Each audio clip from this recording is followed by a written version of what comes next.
তোমরা কেমন আছো? দেখো তোমাদের দেখাতে চলেছি আজকে দাবা খেলা। আজকে সৌম্যদীপ ঘরামি ভার্সেস শঙ্কর ঘরামি। আজ হচ্ছে দাবা খেলা, দুজনের মধ্যে কম্পিটিশন। আশা করি সম্পূর্ণ খেলাটা দেখবে তোমরা। দাবা খেলা যারা যারা জানো না, আশা করি এই দাবা খেলাটা দেখে তোমরা শিখে যাবে।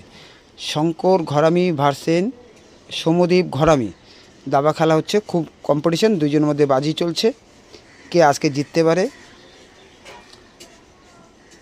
তা সৌম্যদীপ ঘরামি আগে খেলাটা একটু কম জানতো, কিন্তু এখন খুব খেলাটা খেলে খেলে এখন খেলাটা ভালো প্র্যাকটিস করে নিচ্ছে এবং শিখে নিচ্ছে। তা আমি ভয় পাচ্ছিলাম যে আমি জিতবো, কিন্তু আমি জিততে পারলাম না। আজকে আমার ছেলে সৌম্যদীপ ঘরামি, আমার ছেলে খুব সুন্দর খেলা শিখে গেছে। তা আজকে অবশেষে আমার ছেলে আমার থেকে আজকে খেলাটা জিতে নিল। খুব সুন্দর খেলেছে, সেই খেলাটা উঠে ধরেছি আমি তোমাদের সামনে। ভিডিওটা সম্পূর্ণভাবে দেখবে, ভালো লাগলে লাইক কমেন্ট শেয়ার করে দেবে। ফেসবুক আমার অ্যাকাউন্ট আছে।